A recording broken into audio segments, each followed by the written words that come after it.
Hello and welcome to 60 Minutes. Hold back at the studio because our interviewee is not here yet. Hello, John Muir. Oh, hi. Whoa, come here, John Muir. Hello, sorry I'm late. I was just climbing this mountain. Wow. I'm ready for our interview. Okay. Cut! Sorry, I have short-term memory loss. Can you tell me a little bit about your childhood? Yes, of course. So I was born in Dunbar, Scotland, and I spent my childhood there, but I emigrated to America in 1849 because my father felt that the Church of Scotland was too lax and he wanted a stricter church, and so we emigrated to America to find that. So how was your experience in Scotland prior to moving? My Scottish identity is very important to me. It's where I discovered my love of nature. I used to spend my days walking along the coastline and I loved it, so it's very important to me. Speaking of nature, why don't we take a walk? Good idea.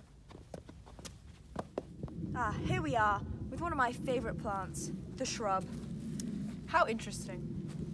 So, what did you do to aid the Progressive Era? Well, I established the Yosemite National Park, and I also was a founder of the Sierra Club, and on top of that I was a leader in the preservation. A little bit more about the Sierra Club? Of course. So the Sierra Club was an alpine club for mountain lovers, and we were instrumental in making sure that the Yosemite National Park did not have its lands reduced, and we were also instrumental in transferring the Yosemite National Park from state control to federal control to make sure that it was better protected, and that happened in 1903. Very cool.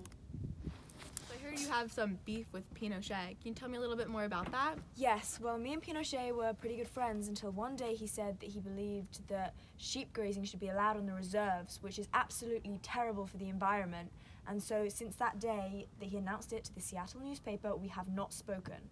And because I believe in the spiritual connection with nature, while he believes in the commercialization of forests. And although I understand that timber is necessary and that there must be forests for that, he does not understand the true value and beauty of nature. How terrible. So tell me a fun fact about yourself. I can recite the entire New Testament and part of the Old Testament by heart due to my father's very strict Christian beliefs. He thought that anything that was not biblical study was frivolous and a waste of time. Wow. How? I think this interview is over. Hi, we're back with 60 Minutes. We're here to interview Sophonisba Breckenridge. I don't know where she is right now. Sophonisba! Sophonisba! I heard I was needed for an interview. You gave me a fright. Welcome. I traveled all this way from my native state of Kentucky. Oh, quite a long trip. How did you get here? Well, I walked. Thank you for having me. It's quite warm. Of course. Here, let me just take off my jacket.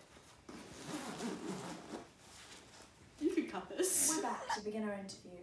So, Sophonisba, can you tell me a little bit about your childhood? Oh, I would love to. Well, I was born in Kentucky in 1866 to my beautiful family. I have 7 siblings. And I've always been immersed in such a very politically active family, as a lot of my family members have been active in politics. Interesting. I know, very. My father, he served in the Congress, and he was also an editor and a lawyer. Wow. My grandfather was an abolitionist minister, and my cousin was actually James Buchanan's vice president, and he ran against Abraham Lincoln in the 1860 election. And lost. Yes, he did lose, but we tend not to talk about that. Oh, I'm sorry. It's a little bit of a touchy subject. Point of contention. Let's cut. So, how did you become interested in politics? Well, because of my family, they really helped me find my deep-rooted passion within politics and social issues. And so I decided I would go to college.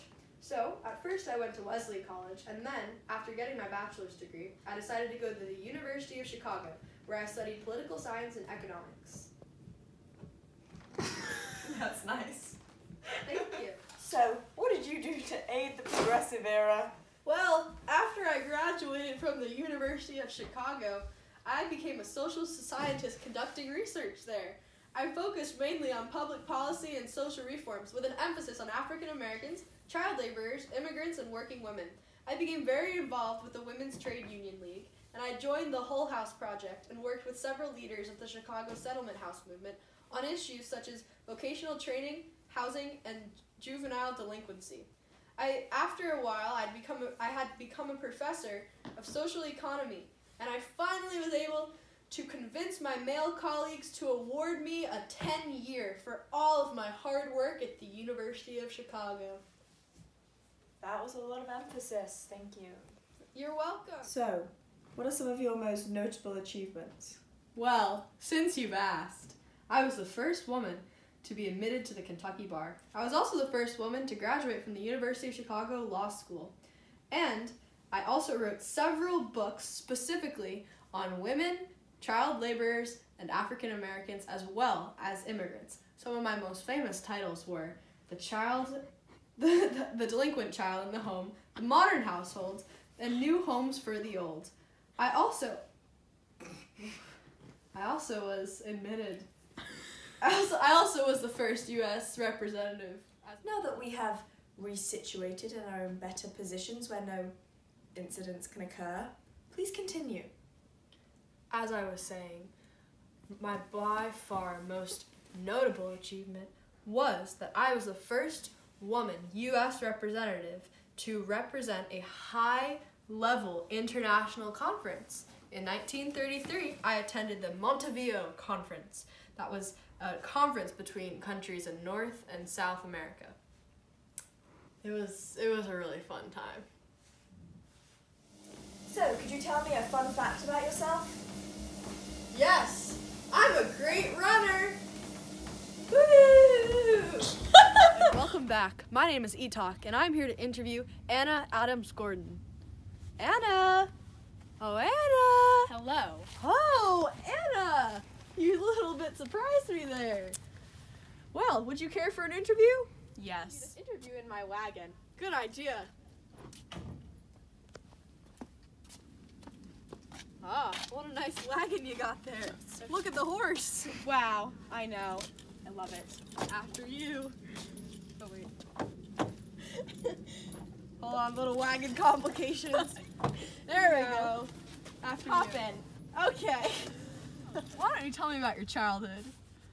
I was born in Boston, Massachusetts to James M. and Mary Clarkson Gordon, both Christian abolitionists. Oh, wow. That must have been quite the upbringing. Yes, I attended Boston High School and went to Mount Holyoke College. Wow. How did you enjoy college? It was the best time of my life. What did you do to aid the progressive era? I was the president of the World League Against Alcoholism. What? Yes. I thought you went to college. I did, but I partied without alcohol. Wow. I was the vice president of the National Temperance Council. I thought it was important to spread temperance to young children. I wrote songs and books so I could spread this message of temperance because I don't support alcohol. Oh, wow. I was involved. Genuine. I know.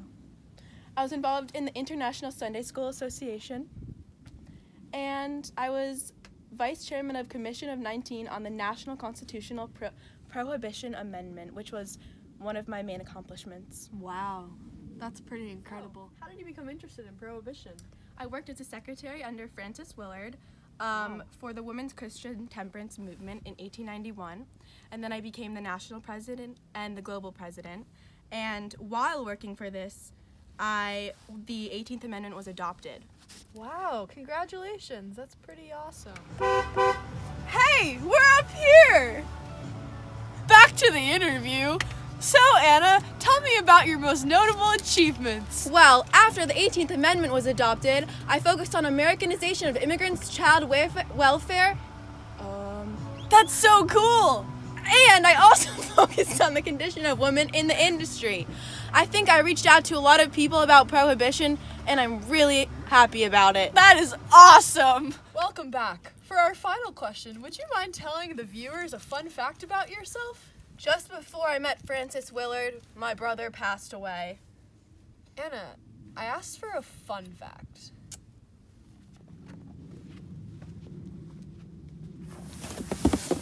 Thanks for watching!